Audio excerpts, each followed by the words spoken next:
Hi, today we'll be talking about the sales process flow and the order in which your documents need to be stored. All right. So I think we want everything to be compliant. So, how do you start your consultation? What sort of documentation you are taking from the client? Where do you locate the client? Where do you put the client's information while you're still gathering? And what sort of documents does a compliant sale look like? So I'll share my screen shortly and then we'll get into it. If you have any questions, please still come back to your regional manager or whoever your manager is, or reach out directly to me. Okay, so we don't want to give any room for um, confusion, if you get what I mean. So today, like I said, it's going to be the sales process, and I'm just going to get into it. That one. All right. So this is the way we do things at Emergenzz Financial Services. And where does it start from? So when you start consultation with your client, it starts with you building rapport. As we always say, you want to build rapport with your client. When you build rapport, it ensures that your policies also stay in the book. So rapport building is very, very important. Okay, so you build rapport, you set the agenda, okay, introduction, and then you email or show them your business contact details. Okay, so if you've done that, that information, the initial information, you are now qualified to be able to ask them more information about themselves after asking the initial information. So the name as written on the international passport, driver's license, date of birth. Date of birth may not be needed at initial conversation, but the email. So name as written, email, so that you can send them the initial disclosure document, which is also the terms of business, and you can send them privacy notice. The privacy notice actually makes the client can know that they can share further information with you, and they know that the data will be safe. So that really gives them a level. So you need to do that. After you've done that, then you can now start imputing other information. You go to our CRM. I'm going to show you what it looks like now. It may change in the nearest future. However, this is what it is now. So you go straight to the CRM, which you will also have a copy of this. Okay, I'm still sharing. Let me be sure I'm still sharing. Bear with me one moment. I'm going to share my screen again. So this is what the CRM looks like, and we'll just navigate what it looks like. So when you're asking for those information, you log them here. So the name of advisor, that will be your name, whoever the advisor is. So this is Olotu-oke, okay? And then the name of your client starting with the surname, and then the first name and the middle name, whoever it is, date of birth, all of this, email, phone number, the postal address. So what you are not asking, so once you've sent the business contact details, or if you're giving it to the client, if you're having a physical meeting, it's a virtual meeting, you need to email it to them and let them confirm that they got it, because the confirmation that they got it means that you have the right email. That's really, really important. And also send them the initial disclosure documents and privacy notice. Once you've done that, you log it in here straight up, right, on the CRM. Okay, then you continue your conversation where you also, like we talk about having a smart search. Before you go ahead to do any policy for anybody, you need to know that you can actually sell to them. Obviously, you're not going to be telling the client, I want to go and do a search on you. No, you do that while you're having that conversation, you're building rapport. So once you have the name, the date of birth, address, then you can do a smart search. You ask them, oh, how long have you been at this address? Don't understand. So you do that and you download the smart search. Then you can go on with your consultation. Every of the things that you're going to be asking the client can be logged in here, okay, into the CRM. So look into, so that's if it's once you have access to the full one, the full CRM will have, so even if it's like non-medical and written, you have one for MetLife and over 50s plan, you have another one for business protection, but you have all the information in your CRM. So log them here. All right. So once you've logged that in here, okay, you continue with the consultation. All right. After all the consultation, then we'll come back to let's get back to the slide on the business process. So you you identify that you can sell to that client. You done the smart search, continue your consultation, take a picture of driver's license, international passport for identification. Now, in a lot of cases, you can ask for the identification after you have finished the consultation or even during. Something may still be a bit jittery at the beginning, but by the time you finish building your rapport, you've sent them the ID and everything, they won't have an issue with them sharing their passport with you. All right. And that's why we say at the very beginning, ask them, how is your name written on the passport? So that by the time they send you the physical confirm the picture, you use exactly the same thing. And then you go through all of that, make your recommendation. When you make your recommendation and you're going now to this client, to the provider website to put in an application. All right. Once you've done the application, there are things that you have to do after the application. So we say that agree on the order of priority once you've advised them. Always work with their budget, because you don't want people to buy it too much and too much that they are not able to chew it. So the rule of thumb is you shouldn't really do more than 10% of the disposable income, right? And you know how to get that. Make the quotes, ask detailed medical question, and we always encourage you to ask detailed medical questions, because oh, I don't have blood pressure, but there are other things. So literally go on the provider website and go from step to step. And there are two comparison sites that we use to access the provider website. One, you can use on the right me, and then two, you can use the iPipeline, which could either be Assured Web or Solution Builder, whichever one you want to use, right, to make the quote. Why do we use those? It gives us access to comparison. It gives us access to you'll be able to download the illustration, and then once you've answered all the questions, the shallow one is on the right to me. You can also download the application answers there. So these are key things for you to do. All right. So once you've done that, you ask this medical question, then you submit the application. After submitting the application, what are the next things for you to do? The next thing for you to do is now, so if the policy has been accepted by the provider, so you're going to go to the provider website, or if it's on the right me, just download what is on the right me. So you're downloading the application answer. You're downloading the illustration. You're also downloading the comparison. So if you've done those three, then you now go back to the provider website themselves, right? Because now on the right me links to the provider website, Assured Web or iPipeline links to the provider website. Provider website is where you're going to have the details of the policy that has been accepted by the provider. So you need to go to the provider website. So peradventure, it's a Guardian policy, or it's a Vitality policy. You have to go to the Vitality website, your advisor website portal. You're going to be able to download the policy documents from there. So you're going to have to be able to download the policy schedule from there. You're going to be able to get the policy details from there, right? You may not need to duplicate application answers again, because the application answer, especially if you use on the right, it's already there. You download it. Those documents are important, that you're going to keep it in the client folder. Now, this is the best way for you to organize your workstation, right? So once you become an advisor with Emergenzz Financial Services, we expect you to have a partition in your laptop. You have a specified laptop for Emergenzz Financial Services. If not, just have a partition, right? So that when you are logging in, you know that this is Emergenzz Financial Services work, all right? Then you create a folder that says Emergenzz Financial Services. Inside the folder, you need to create another folder that says client document.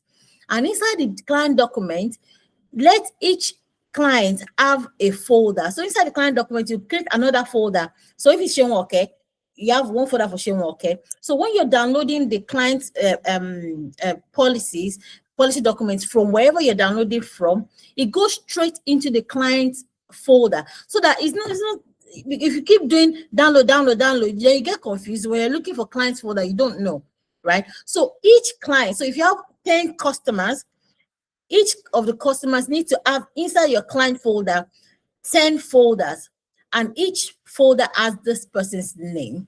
All right. For data, for data safety, I may not be able to share that. Well, just like I said, if you need clarity, speak to your leaders. Okay. So that's in the main folder, Emergenzz Financial Services folder. Inside Emergenzz Financial Services folder, create client folder aside from other folders, because we need to create another folder for key features, because they are all generic and can put it there. If you for each of the provider, you can always go there and copy and paste into your client folder, but you need to have that. You need to have other, maybe when your commissions are coming, just organize because when you're well organized, you'll be able to manage your time properly. So once you've done that, each of the client that has the folder, when you're downloading the client policies, illustration, smart search, ID, everything is going to that client's folder. So when you're looking for that client, you just go to their own folder and you can see everything. And that's what you're going to upload on the drive for compliance check. I'll still go step by step through that. And I'm going to speak on now. So it is important for you to know that when you finish consultation, you have to download the documents, and I'll show you the order of documents download shortly and how it needs to look. So if you go to your drive, the shared drive, bear with me one moment. I'm going to share this with you shortly so that you know how to locate.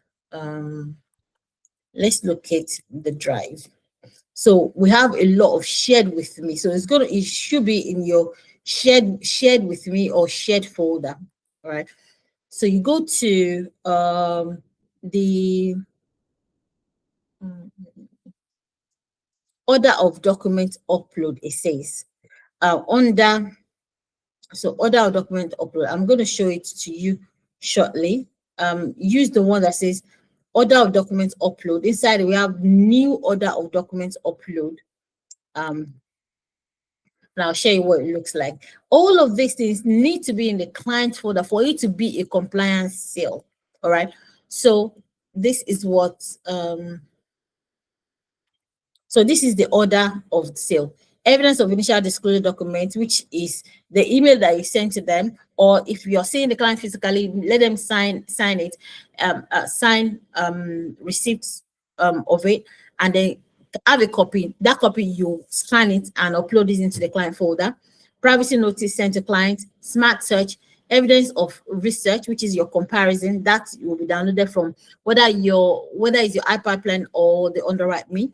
Illustration, application form, key facts document. So I say for you to be able to be faster, always have another folder inside that says key feature documents, and that key facts documents and all of that from all the providers that we have. Make sure that you download the key features in there so that you can always copy and paste into your client folder.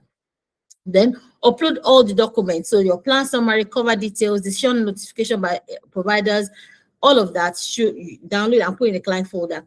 Affordability calculator. Some clients may say, oh, I know roughly what I spend per month, and they can use that. But for some people, they have no clue. So use the affordability calculator to help them, prompt them, okay, how much do you pay for a mortgage? How much do you pay for this? And that's going to help you to see what their outgoings are per month, all right? Then after you do that, then recommendation note. So this recommendation note actually details your conversation with the client. All right. So this is what we've said. This is what we said. This is why we're putting this in place. This is what you had before, or you didn't have anything before. Do you understand? You already have a sample of it in the essentials for advisors. So you need to go into that and see. Then letter of demand and needs is the same thing as stability letter, but when we send it to the client, we change the name to letter of demand and needs. That's all. Within the house is stability letter because that's what it actually is. Then, if your client, if they have the policy that's going to underwriting, or there's been an increase in their premium, then you input the addendum stability letter. That one just a one pager that says, okay, this is what your premium was before, this is what it's going to be now, and you said you're okay with it. Do you understand? And if there's a need for you to reduce the cover amount because they can't afford it, There it's that addendum details that. Then medical confirmation form, you need to send it to the client, you email it to them, or if you are with them physically, let them sign it for you, because you're going to scan it and put it also into the folder that you're going to put into upload onto the onto the drive. All right. If it is a MetLife or an over 50s plan, if it's a non-medically underwritten policy, there's no need for medical confirmation. Aside from those, every single folder of your client must have a signed medical confirmation form, because it just says that, okay, I've told you the truth and nothing but the truth, and I've confirmed that everything I shared with you, according to my knowledge, is the correct one. This covers your back, right? If anything, if then there happens to be any non-disclosures, it won't be you, because you can only go by what the client tells you, because you don't have access to the medical record, if you get what I mean. So please, this is important. Let them do it for you. Form of identification, like I said, we won't have one in there. This IDV form, if you have a premium that's over £150, you need to sign that and upload to the client's folder. A couple of it is in your shared drive. Policy replacement form. If you're replacing a policy, you must ask your client to sign the policy replacement form, because it just tells us that, okay, I agree that, I wanted to replace my policy. This is the reason. Don't understand. Indicate on your on the CRM template, which I just showed you earlier on, that if it's indemnity or non-indemnity, so that we that's going to be required there. Then after doing all of this, email compliance@emergenzfs.co.uk, quoting your client's name and provider name and policy name for them to check it. Check this. Note: commission statements are sent out every Monday. Please ensure all documents with regards to each client are complete and not requiring any correction before 12. Meaning, if you send it out on if you get your commission statement on Monday, just look through and make sure that all your clients' documentation are correct. Upload them, because before this Wednesday, compliance will be checking there. If there's anything that needs to be corrected, they will have sent it to you. All correction must be done before 12 p.m. If all of this have been done, then you know that surely by Friday there's money in your account. If you don't receive your email by 12 p.m. on Wednesday, your commission will be rolled over to the next month. All approved commissions are paid on Fridays. All right. So just note that. Okay. So how does an average folder look? I'm going to share that shortly with you. So I think once you come once you become an advisor, you just need that you have to be able to organize your workstation. It is important for you to organize. So I'll show you what the CRM template looks like, right? So please, all that information that I take from the client, it needs to be on there. Then you will now upload. So once you've done your client folder and everything is all completed, to your own personal drive, right? The compliance will have access to it once you email them that, okay, there's something that's been uploaded. Organize your folder so that once you get it in there, you just upload it and then you email compliance that this has been uploaded, so that the compliance can check it, right? So let me see if I can give you a sample so you know what that looks like.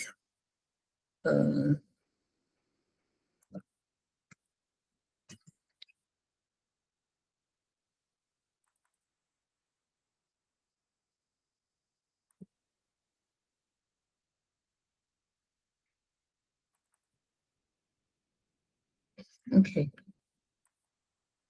So